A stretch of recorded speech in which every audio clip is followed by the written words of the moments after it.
Welcome to another Gary Kitchens Game Maker tutorial. Today's video is about a comment that I got in the comment section below. So let's go listen to the comment so we can make a video about it. Here I come with another question. Wasn't able to find info anywhere else. Anyway, the if command doesn't work at all in my code. I set up a sprite, its direction, left to right, and speed. I use a variable as the sprite's x position. The sprite is moving from left to right. But, when I insert if statement, saying if a greater than 100 then, whatever, and I also loop it back to label, nothing happens. The sprite keeps moving, even after passing the specified x position. Here is my code. Well, let's take a look at your code here. I see it right now. See, your loop starts here at tag 1001. But the problem is, you have set A to your sprite's X position way up here. As your sprite goes across the screen, the X position changes to a higher number. So you need to refresh that all the time. So that line needs to be in the loop. Let me show you how to do it. Ha ha ha. Before you go off and get too excited, we have to set up our sprite first. I have already pre-made a sprite just for this program called Charlie. How about that? Sprite 1 Charlie is going to need an X position, we'll say about 20. And it's going to need a Y position, we'll say about 51. You know, when I think I want my sprite to animate, so I'm going to have it animate, let's see, how about the speed of 25? From here, you should be able to see your sprite animating on the screen. So let's have a peek. Oh yeah!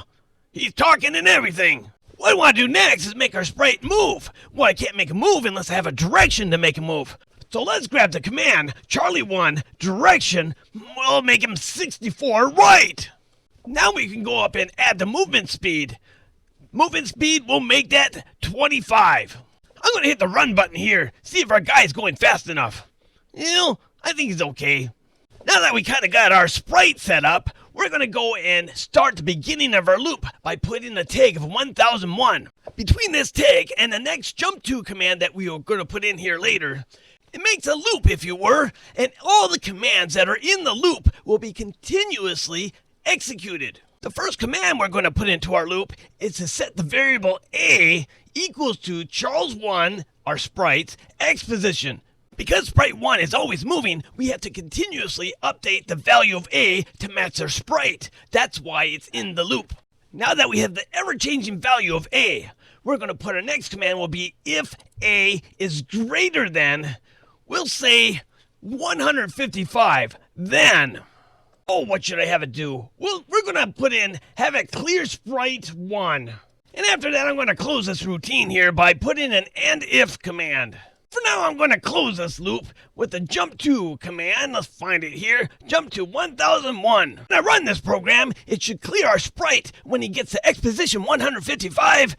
There he goes. Well, now that I know that works, I'm going to change things up a bit. I'm going to get rid of the clear sprite command, and I'm going to make it change direction. We're going to change direction to 192 left. I'm going to insert a couple lines here. Now to find a command that says, if A is less than, we'll say 20, then. You know, I think it might be easier if I just copy up here where it says direction, 192 left, and I'm going to copy it down here, and I'm going to change the values and make it stay right. One last thing, I suppose we better put an and if command in there. I'll go grab it and if. It's time to see what happens when we run this. Let's go.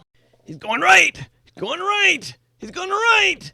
He's going right. Oh, he's going left. Oh, he's going left. Let's see, does he go right again? He sure does. Just like a yo-yo. I'll call him Yo-Yo Man. I got a couple ideas to try, just for the fun of it. My idea is to have our sprite throw these bombs down randomly. Let me show you how to do it. We're going to insert some lines here. Then I'm going to grab the command set B to a random number from 0 to, we'll make it 20. I'm also going to set the variable C to a random number from 0 to, we'll say 15. That sounds good. Oh, I better insert a couple lines here, running out of room. The next command I'm going to put in here, if B equals 1, then we're going to enter the command if C equals 2 then. So what we got going is we got B and C randomly generating numbers. If B equals 1 and C equals 2 at the same time, it's going to cause this to happen. And I know what you're thinking. You're going to think those odds have to be incredibly horrible. All I have to say is don't underestimate the speed of this 8-bit processor. It's faster than you think. Oh well, anywho, on to what happens if these conditions exist. Well, I suppose we need to know where Charles 1's sprite is. So we're going to set D for Charles 1's X position. Then we're going to go and set E for Charles 1's Y position. After that, we're going to find the command to tell the computer what sprite 2 is. And sprite 2 is going to be bullet. And of course, sprite 2 needs to have an X position and a Y position. And remember, that was our variables D and E. So our bullet 2, the X position is going to be D. We're going to have the Y position on the next line is going to be E.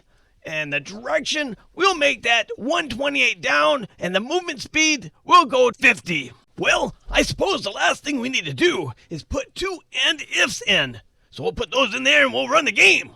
Hey, wait a second. Something's wrong. Not supposed to do that. Let me check my coding. There it is. Right there. I accidentally mislabeled the Y position, direction, and movement as sprite 1. It should have been sprite 2 with bullet. Now that the problem's fixed, let's go run this. Oh, yeah. Oh, here comes the bombs. Here comes the bombs. What do you think of that? And there you have it. I hope I answered your question. You know, if you like to make games on the Gary Kitchens Game Maker and you want to share them with me, I'll put an email link down below, charlesfat1@gmail.com. I can't guarantee that I'll put them on the show, but I'd be interested in seeing what you have. Until then, see you later, couch potato. Couch potato.